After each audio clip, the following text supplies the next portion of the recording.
1275 বঙ্গাব্দের 23শে আষাঢ় রবিবার আমার বিয়ের দিন। পুকুর পাড়ের ছোট্ট চৌহদ্দি থেকে হঠাৎ করে 7 সমুদ্রের ঢেউয়ের মাঝে এসে পড়লে যেমনটা হয়, ঠাকুর বাড়ির বউ হয়ে আসার পর অনেকটা তেমনই দশা হয়েছিল।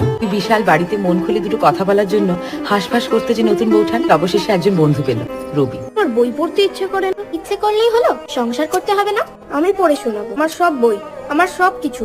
কেন গো আপন মনে ভ্রমিতেছ বনে বনে? কটা কবিতা লেখা হলো? যা লিখলাম তার থেকে বোধহয় না লিখলাম বেশি, কিন্তু এই শব্দগুলোকে ধরতে পারছি না, কে যেন বারবার আড়াল করে দাঁড়াচ্ছে। কে গো? সিঁড়ির সামনে বাচ্চাকে নিয়ে শুয়ে ঘুমিয়ে পড়লে। নিজের পেটের মেয়ে হলে এভাবে ঘুমিয়ে পড়তে পারতো? আচ্ছা বৌঠান, তোমাকে একটা কথা জিজ্ঞেস করবো, তুমি ঠিক ঠিক উত্তর দেবে। আমার যে বিয়ে হচ্ছে, তুমি এতে খুশি হয়েছো? হোমা, সে কি গো, খুশি হব না কেন? ভালো মেয়ে, দেখো একদিন গুটি পোকা ঠিক প্রজাপতি হয়ে পাখা মেলবে। আমার শরীরের মধ্যে একটি ক্ষুদ্র বীজ বাড়িয়া উঠিতেছে, তোমার একান্ত সরোজিনী।